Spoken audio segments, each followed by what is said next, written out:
আসসালামু আলাইকুম বন্ধুরা, দেখতে পাচ্ছেন এখানে মোটামুটি একজন ভাই অনেকগুলো গরু নিয়ে আসছে।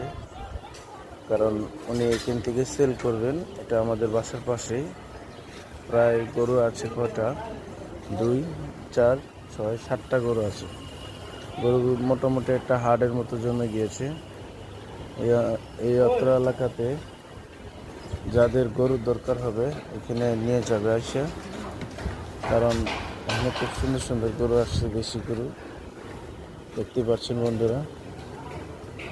এটা একটা ক্রস জাতের গরু, অনেক সুন্দর, খুবই বড় গরুটা, টকটকা লাল।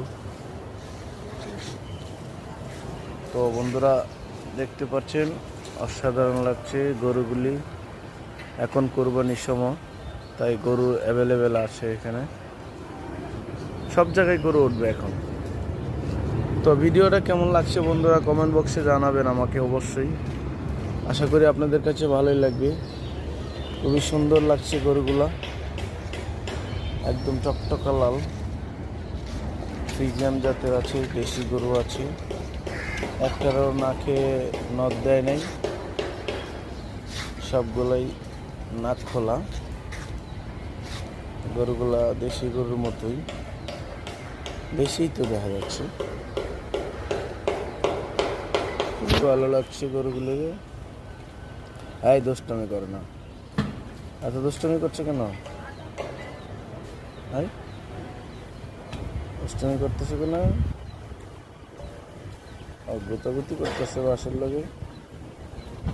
আর খুব দুষ্ট, খুব দুষ্ট। গরু অনেক সুন্দর সুন্দর আসছে এখানে, খুবই ভালো লাগছে। আপনাদের কাছে কেমন লাগে কমেন্ট বক্সে জানাবেন। অসাধারণ লাগছে আমার কাছে গরুগুলি। কয়েকদিন পরে কোরবানি, আর 7 দিন মাত্র বাকি আছে। 7 তারিখে কোরবানি, বেশি দিন নাই। 7 তারিখে অবশ্যই কোরবানি। আজকে 1 তারিখ। তো আপনারা দেখে যান, আপনারা দেখে যাবেন ভিডিওগুলো, খুবই ভালো লাগবে। এখানে একটা লং ভিডিও দিয়েছি। 7টা গরু রাখা আছে এখানে, আমাদের দলিপাড়ার পাশেই 5 নম্বর সেক্টর। এখানে অনেকগুলো গরু আছে, আপনারা দেখতে পারেন আয়সা। ওয়াও, খুবই সুন্দর, চমৎকার লাগছে গরুগুলি, অসাধারণ।